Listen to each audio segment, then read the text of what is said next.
Hello friends, welcome to PS study studio. ఈ వీడియోలో APPSC group 2 2017 screening test questions చూద్దాం.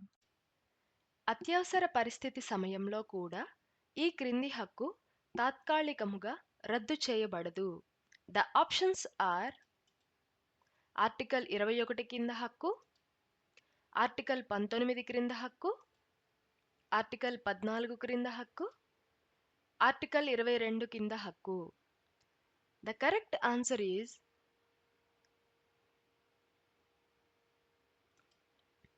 Article 21 కింద హక్కు. The next question is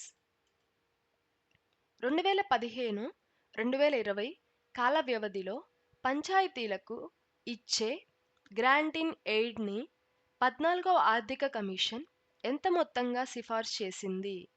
the options are 2,50,292.20 కోట్లు, 3,292.20 కోట్లు, 2,292.20 కోట్లు, 2,75,292.20 కోట్లు. The correct answer is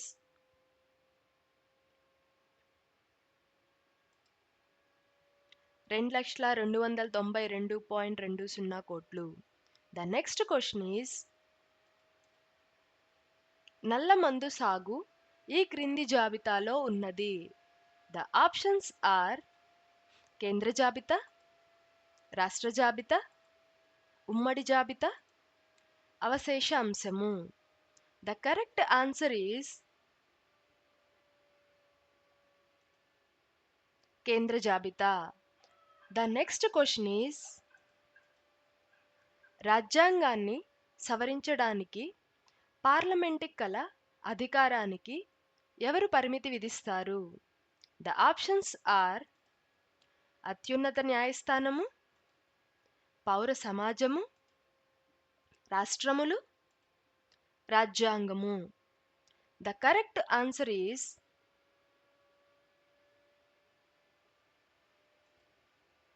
రాజ్యాంగము. The next question is భాషాపరంగా అల్పసంఖ్యాక వర్గాల పిల్లలకు ప్రాథమిక స్థాయిలో విద్యను మాతృభాషలో అందించాలని రాజ్యాంగంలోని ఏ ఆర్టికల్ ఆదేశిస్తుంది? The options are article 350A, article 300A, article 351A, article 301A. The correct answer is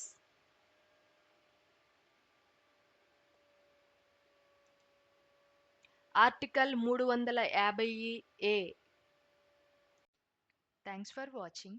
ఈ వీడియో కనుక మీకు యూజ్ అయినట్లయితే లైక్ చేయండి, షేర్ చేయండి, సబ్స్క్రైబ్ చేయండి.